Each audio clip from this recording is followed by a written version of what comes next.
have to find where this document went. The whole sort of discussion and activity with QGIS was supposed to make you sort of realize that as development occurs, as an area, a country, a local community gets more and more sort of productive or economically active, sprawl happens. And then urban sprawl typically benefits the urban rich, or those who are in the upper to like middle upper class. Because if you see here in my previous slide, the kind of people who can afford these houses are those who are managers, basically the quote unquote, I don't want to be too mean, so I'm being very careful with my words. Those who, let's just say they have the resources, and then not everyone in the city or local area has the same kind of resources. So these kinds of developments only benefit, let's say to be generous, the top 30% of the whole population of an area. And then those who can't afford this either are forced to stay in the less safe, less healthy areas of the city, or they're forced to move into other cities. So this kind of, basically the whole point is we don't want this kind of development. We want denser mixed-use developments. So what does that look like? Before I move on to the lecture about managing growth. So I'll just do a quick Google search here. Mixed-use development, urban. So this isn't the most perfect solution, but this is the concept behind it. That we will have communities that, I guess, let's see this for a good image. Maybe something like this. You've seen these kinds of housing, a lot of these abroad, and I think maybe Tadric would have seen some of these as well. These aren't the perfect yet, sort of the ideal, the perfected form of mixed use, but this is like a simple drawing of it.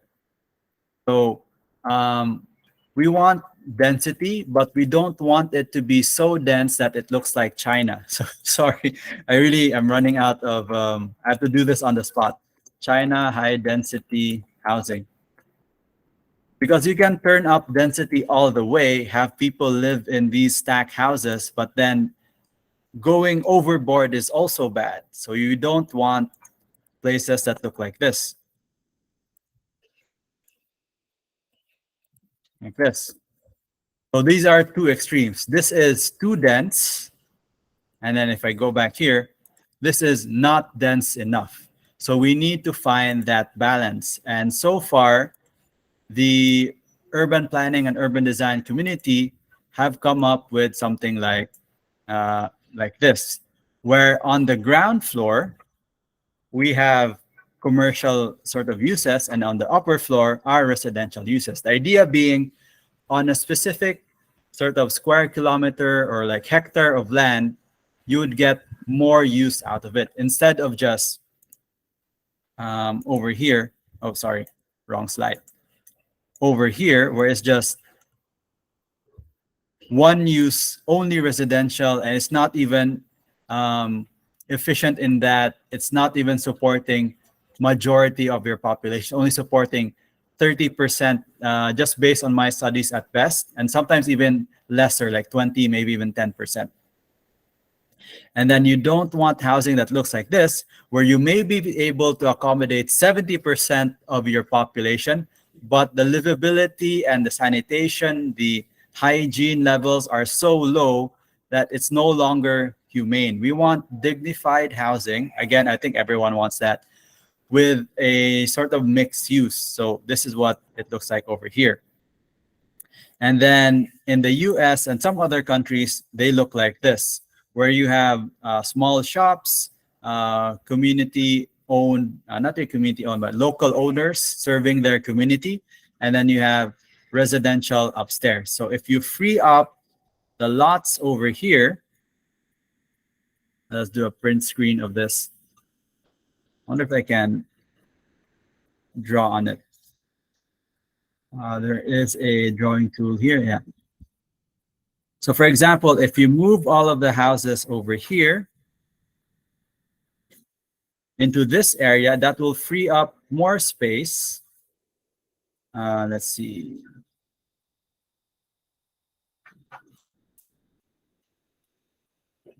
Draw again. Like for example, if these are all houses or mixed-use houses here, that will free up more space for maybe a school over here or a park over there. So that's the whole idea. So it's sorry for the scribbles, but that's like in very simple terms, the rationale behind mixed-use development. So we can get more out of our land, and we can provide even more amenity, more kanang basically make the most out of what existing land that we have. So how do we do that? And that is very obviously growth management. So this document, I'll share it with you guys after the lecture, talks about how growth management starts with the services or the infrastructure. Then our author here is, I think, is he a PhD? Yeah. Dr. Eric Damian Kelly, 35 years of experience working with local governments. And then he found these sort of 5 assertions, we can call them principles, of cost and availability of public services. So he's, in his work, mostly in the US, he found that public services really is the key to managing growth in local areas. So what are public services? So those are the things I mentioned before: water, electricity, sewage, and telecommunications. So a proper sort of program to manage public services will limit new development and will ensure availability of future public services. So that makes sense. If you control the amount of infrastructure you make, you'll save money and you'll be able to provide for those who need it in the future. Next, so another sort of assertion is that a proper sort of public services program establishes boundaries based on criteria other than availability of public services, and then may or may not ensure, sorry, this English is a bit weird. I'll just make it simpler like that. The availability of existing public services. So what I'm trying to say here is that you don't just expand because you can. You need to really plan out, like in that specific area, for example, a district, or before you create a new subdivision, both the government and the developer need to come together and really talk about, is it really proper for this plot of land to become a subdivision? Because we'll have to pay for the new public services. And then if you create a boundary, you will save those resources for more kind of important public services, rather than just creating a new subdivision or a new suburban development. Next, over the long run, that program, whatever it is the community decides upon, should ensure the availability of public services so that there will be, what they call this, how do I say this? There will be resources for the future generation. And then this is supposed to be a semicolon there. What he's trying to say here when he says imbalances in the short run is that there is, in creating this long sort of long-term vision, there will be pockets of land where they don't have their public services up yet. But if you look at the long term, and then if you time everything out, eventually everyone in that area should have access to public services. And then he just calls it a program because, like, in different areas, they have different names for it. Like, for example, the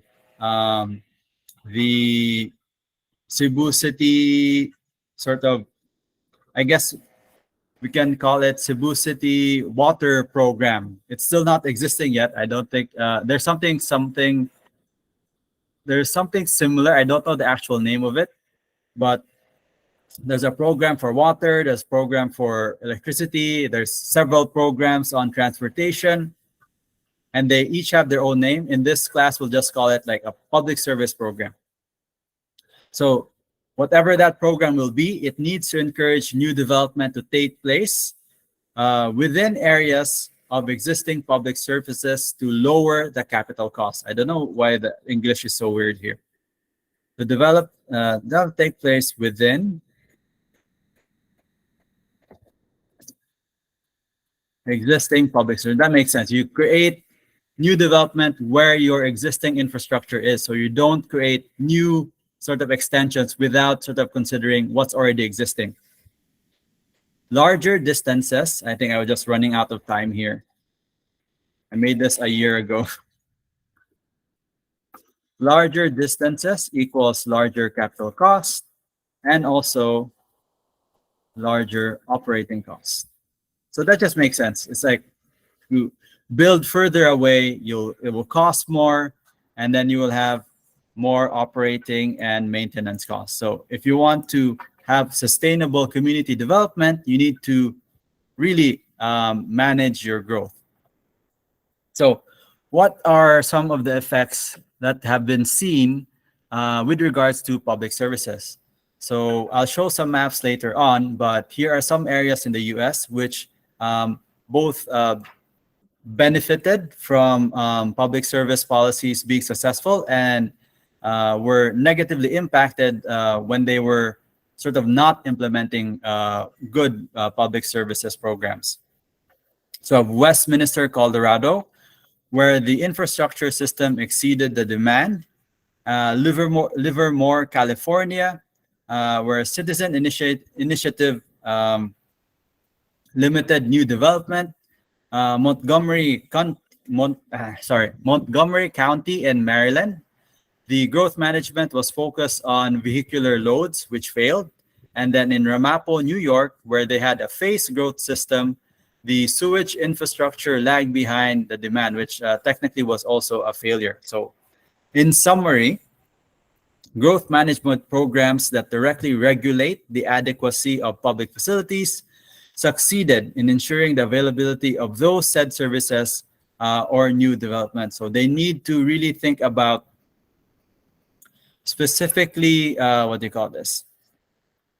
How do you put the infrastructure there to ensure that it stays there for the long term? Basically, Montgomery and Ramapo had, their scope was not long-term enough. So they were like short-sighted. So they weren't able to develop properly, but we'll see some maps here.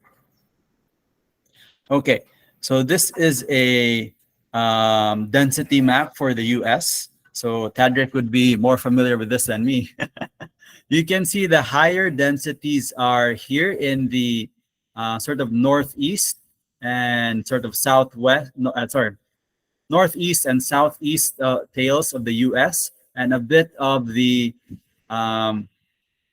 sort of western side here in San Francisco, and then sort of southwestern side in San Diego. So in blue are the higher densities. And then you also see something similar in the Philippines with your mapping. Now, it's specific cities and municipalities that gather a lot of people, and they tend to gather in higher densities, and then they sort of decrease as you spread out. So we see the similar pattern in our GIS maps. Okay. So some notes here on fiscal impacts, or basically the monetary impacts of growth and growth management. So when a city grows, in general, I think, and obviously as well, growth generally increases both revenues, but also expenses for local governments. Meanwhile, there are a few studies that suggest that densities reduce cost.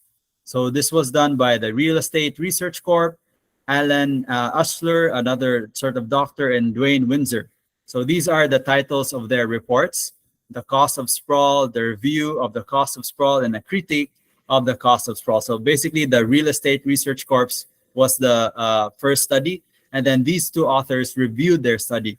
Something like this is kind of rare in the Philippines because, number one, getting the initial study is very sort of difficult. Not only is it time consuming, but also it's very expensive. And then gathering the people to do the initial research is also challenging. But the benefit of having sort of outside influences, Sir Neil Manharis, my predecessor, studied in the US. They studied the research done by US professors, and then he brought it here to me and like sort of gave me a brief overview. But in my experience in Australia, we have another reference book which I don't have with me today. I'll scan it for you guys. From what I remember, the most part, because my focus was more on, my interest in general is really more on the transportation side. Ideas on infrastructure and growth management are pretty much the same wherever you go. It's all about managing it and like increasing density to the extent that it's still kind of humane and dignified, and not so much the way the very large Asian countries like China and maybe even Japan are dealing with it. So we want just the right amount of densification. So according to the Real Estate Research Corp, while density may result in cost savings, or let's see. Oh, sorry, I read it wrong. While planning, meaning like urban planning, results in cost savings, density is a much more influential determinant for sort of fiscal impacts. So we can sort of manage growth, but really focusing on densifying. According to the Real Estate Research Corp, I'll show you the document later on. This is just like to get you in the mind state that the benefits of density is really kanang. How I say this? The benefits of densification is really impactful. I'm running out of words. Meanwhile, Alan Ushler and Dwayne Windsor reviewed the report by the research estate, the RERC, and they said the key question is whether density per se affects the demand level for community service, and that whether smaller apartment units would generate lower property taxes than larger, more expensive single homes. So in general, these are more like specific questions, but in general, both of the researchers say that it does impact positively if we have some sort of kanang densification program. So here are a few more research studies here. The search for efficient urban growth pattern suggests that compact development costs 50% less than sprawl. And then over here, protecting the future, a vision for Maryland, normal development or urban sprawl costs more than quote unquote vision or compact development. So by 15%. So it varies throughout here, 50% less, 15% difference. And then over here, 8% lower development costs. So I think it really depends on the size of the development, how large the sprawl is, how major the densification is.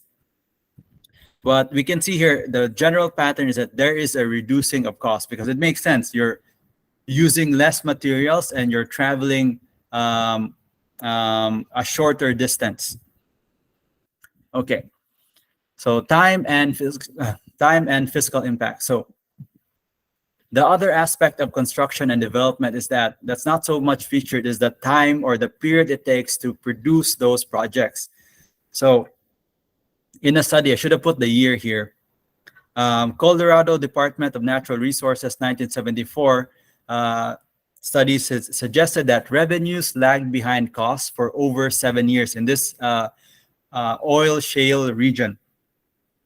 So meaning they created a project, but the expected revenue was behind 7 years. So for example, they wanted to make $1 million in 5 years, but lagged behind 7 years. So instead of getting it in 5 years, they got it in 12 years instead, which is very bad for any local community.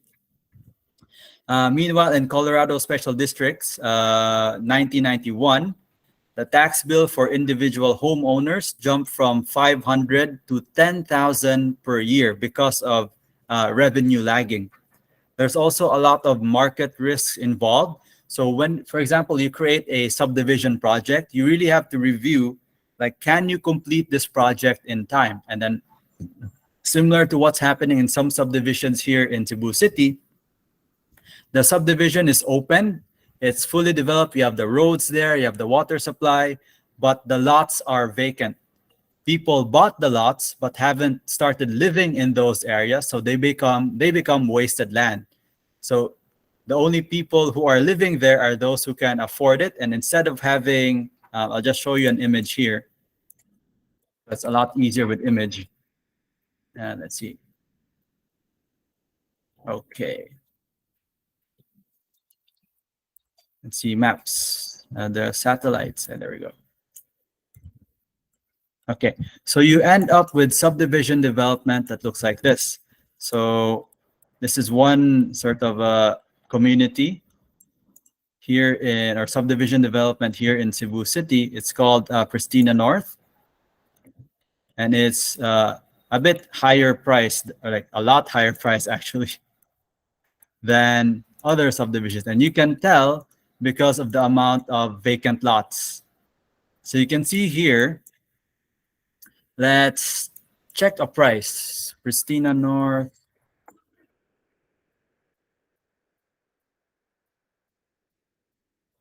Lot sale. BOT property. So currently, according to this, we have a block. They have what they call this 3-bedroom house, 3-story house. If you look at those prices, I think the prices speak for themselves. I want to see a per square meter basis here.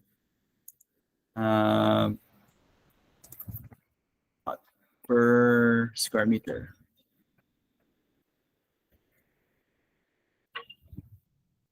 Let's see. Here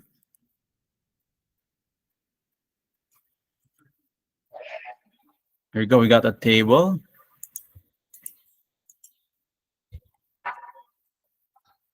Let's see. 32 hectares.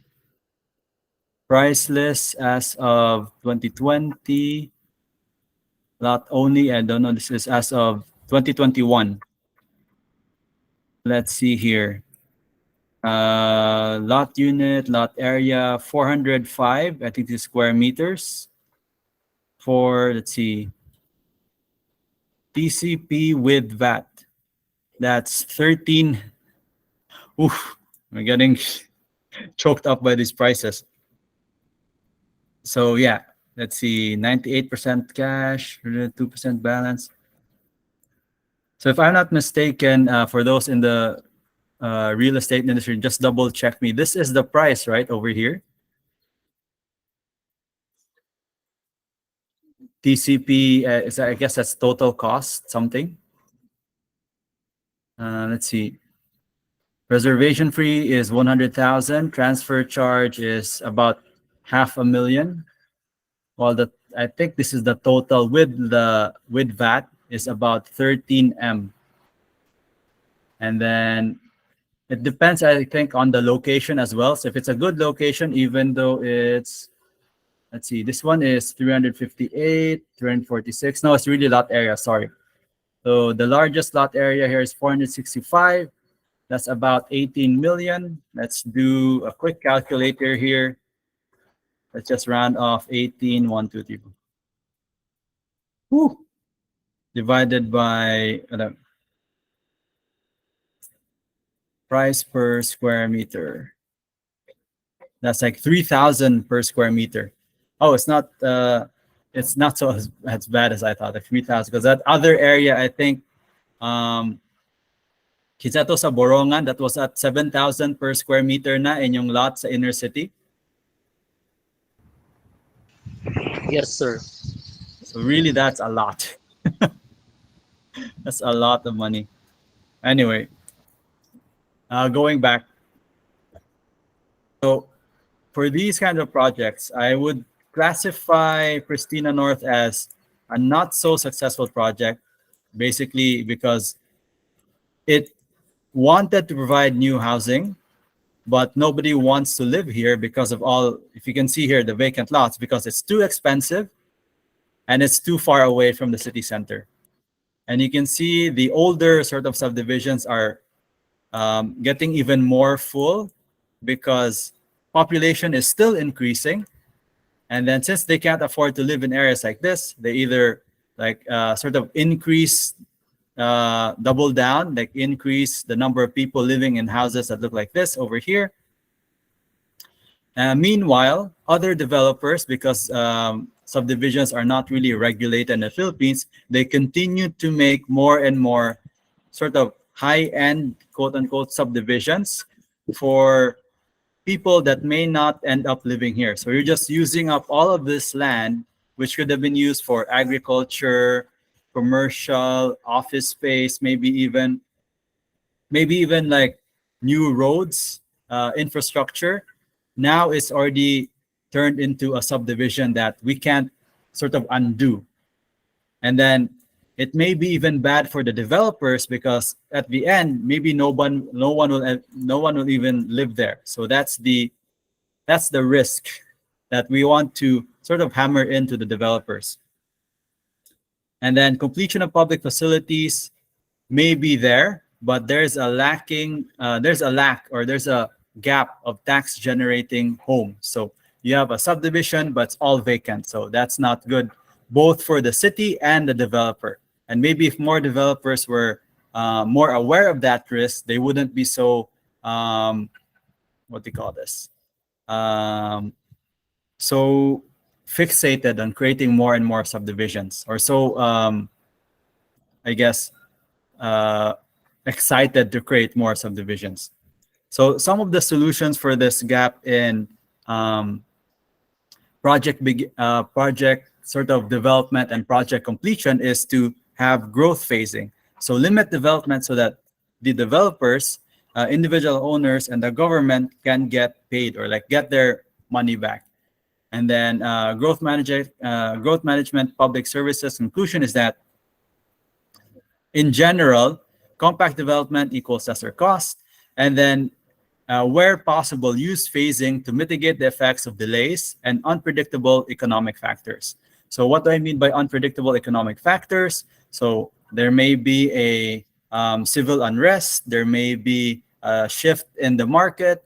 Remember the global financial crisis in 2008, where I think we're already feeling we had the pandemic, and then the recession currently we're in because of the pandemic. There's some recovery going on. And then we also have the Russian-Ukraine war. So these are external economic factors that can sort of jeopardize. If you work for these companies that create these subdivision or like suburban lots, you may want to warn them about like pursuing such projects. So, or if they really want to pursue it, you can phase out the development. So you have phase 1, phase 2, phase 3. So you don't use up all your resources in one development. But before those developments get approved, the public or the local community or the city government should regulate those projects. So going back again to compact development reduces costs, not just for the city, but for those future developers. And then in a way, this helps the city focus on creating affordable housing, which benefits more people and uses less land. So that's where this whole discussion is going to. Okay, next report here is from Porter. So managing growth in American communities. So again, we're going back to America. Douglas R. Porter is a consultant on land use and planning policies based in Maryland, Chevy Chase, Maryland. I don't know where that is. Maybe Chadrick knows where that is. Numerous books on ULI and the APA. So these are American Planning Associates, and the ULI is like urban something. But anyway, they're focused on Here, Urban Land Institute and the American Planning Association. So these are US-based urban design and urban planning sort of associations and sort of groups. And then if you want sort of updated reports, you can always go to their website. This is something that's like very much lacking in the Philippines. So this is an image of New York. I kind of gave the title away because you can read it on screen, but this was 1960s New York. And the reason why I chose this image, because it looks like modern day or contemporary Cebu City. So just think of that, 1960s, that's how far behind we are. But this also presents an opportunity that we don't make the mistakes the US cities did. So first example here is Saratoga County in Florida. So total county area is about 1,800 square kilometers with a population of 300, let's say 380 people. So the situation was back in 1960s, the county commissioners paid little attention to the growth issues and related infrastructure needs of their community. And then they had, there was a big sort of economic boom after the war. This was the 1950 to 1960s. And then they realized they needed to do a rapid development required to support their growing sort of population. So they needed more infrastructure systems really fast. So they aimed to acquire all the existing water treatment systems over time and unite them. Establish 5 solid waste districts, so 5 districts specifically for solid waste management, and then finance them for waste collection and disposal, and also land for landfilling. Conservation potential for water production sites and extend water supply systems from the north to the south. Then they received voter authorization, so they got their local community to vote back in 1989 for a 1-cent sales tax to improve roads and other sort of infrastructure. They prepared a stormwater management plan to reduce rainwater runoff and then absorb existing Saratoga parks, Venice parks, and other recreational areas into a county-wide system. So if you look at the population data over here, these policies and programs were adopted, let's say 1990s, but I don't think they, oh wait, it actually worked. I was thinking of another place. So the population growth did slow down. So you see here in the 1960s, they had experienced over 160% growth rate, doubling their population from almost doubling from 70,000 in 1960 to 120,000 in 1970, and then to 200,000 in the 1980s. And then it finally slowed down by the 1990s, probably because of their growth management plans. And then although it's a smaller growth rate at 17 to 16%, it's still growing. What you want your city or local community to do is to grow, but not at a alarming or sort of exceedingly increasing rate. So it was 160% in the 1960s, and then it slowed down to around, let's say, 15% by the 2010s. But the development, I think just from looking at these images, I forgot to put in the source. I think all of us can agree it was a very positive sort of development, where they used to have a lot of parking lots before. You can see the mixed-use developments over here where my mouse is, sort of mid-rise commercial buildings on the ground floor with residential spaces above. And then these are probably office buildings and maybe some apartments. And then, yeah, you can see a lot of kind of space utilization with the sort of low to mid-rise buildings, where before they used to have a lot of open parking lots. And let's see here. A complexity of responsibilities for service delivery. So responsibilities, especially for local communities, a very difficult thing to manage out or like to delegate. So they may be split among local, state, federal, and special authorities, as well as private companies. and then the relative sharing of responsibilities is constantly shifting. So it's our sort of duty as part of the construction professionals to monitor what's going on in our local community and make sure appropriate parties are held accountable for their specific responsibilities. And then this idea of adequate public facilities, or APF, is used to determine the capacity of existing infrastructure and also the impacts of proposed projects on the existing sort of local community. I think you can just simplify this like so.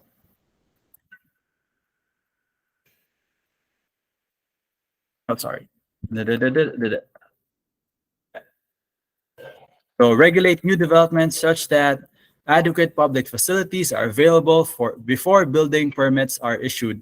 The biggest issue, another big issue in the Philippines, that building permits are almost always I was gonna say something mean, but we can say building permits are basically being sold to the highest bidder, and as long as there's someone willing to pay, the building permit is almost always issued, and there's no sort of, it's very rare for a building permit to be halted, especially if it comes from a large company like the Ayalas, SM, and those and similar developers. So it's our goal as urban designers, future urban designers, is to monitor what's going on and like protect the interests of our local communities and not just give them away to these large developers.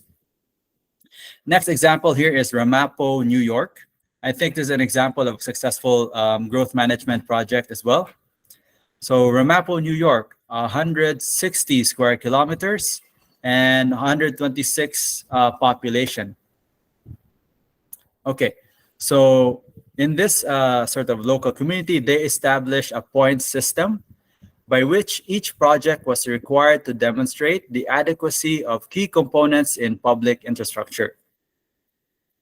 Unfortunately, this failed because this point system was dependent on several types of public facilities, roads, and sewers by other jurisdictions and agencies which the town had little control. So their point system wasn't even based on their local community, but infrastructures and facilities that were outside of their town. So the town never even adhered to their schedule of improvements.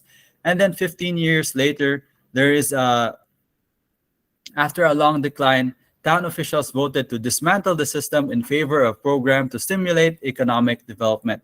So just to compare here, let's just start at the 1960s. Ramapo was experiencing a growth rate of about 70%. By the 1970s, it went up again. There was a big economic boom in the US in the 70s. I'm not super sure why. Maybe Tadrick, if you know, please let me know. Maybe it's in your history class. Sorry, hang on, I need to take this. Hello, miss? Yep. Mm.